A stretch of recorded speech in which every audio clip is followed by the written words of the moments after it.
Antlers' ending twist and mythology sets up a sequel that hasn't come to pass. The horror film, directed by Scott Cooper, faced plenty of delays before finally releasing to theaters.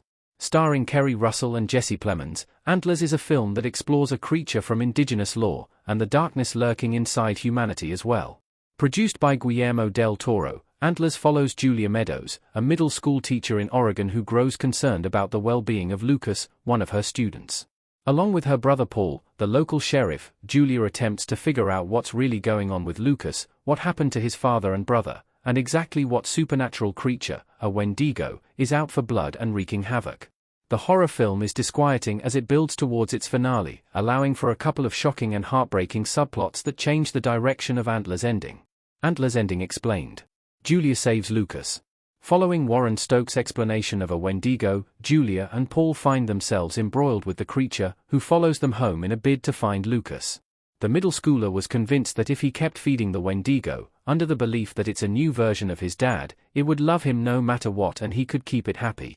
Lucas is still afraid of the creature, but his response to it is born of trauma and abuse, with Antlers establishing that Lucas, like Julia and Paul, had an abusive father.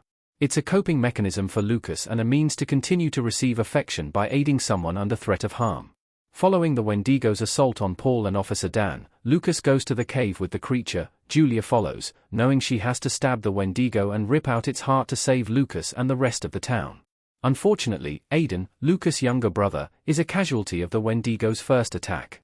Sensing he is about to transform fully and leave behind his human flesh like his father Frank, Julia also stabs Aiden before that can happen. With the reign of the Wendigo seemingly over, Julia and Paul, now recovered from the creature's attack, take Lucas in, 3 orphans caring for one another. Why Julia returned to Oregon after so long.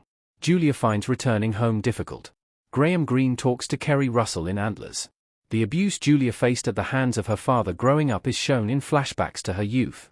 However, Antlers keeps things vague, alluding to brutality and devastation without showing the grisly details.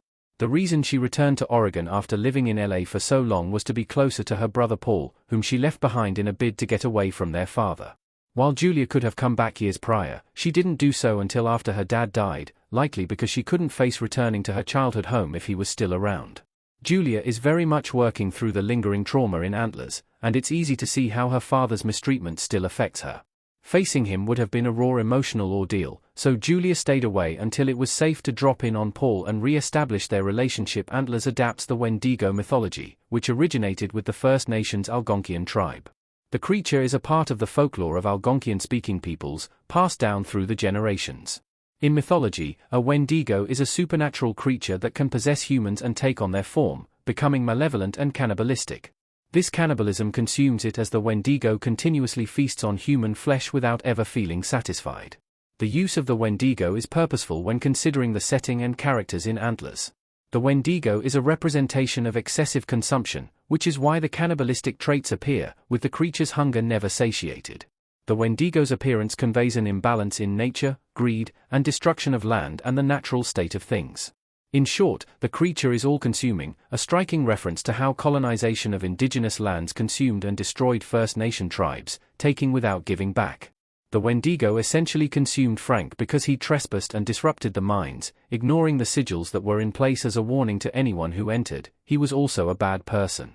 The supernatural creature is also representative of the darkness that lurks within human beings, feeding off of their hatred, their negative energy, and the disregard they have for each other and the environment, among other things. The Wendigo's existence in lore is deeply tied to indigenous struggles against colonial violence, greed, and starvation facing their communities. The Wendigo is the personification of these things, with ties to restoring what was lost.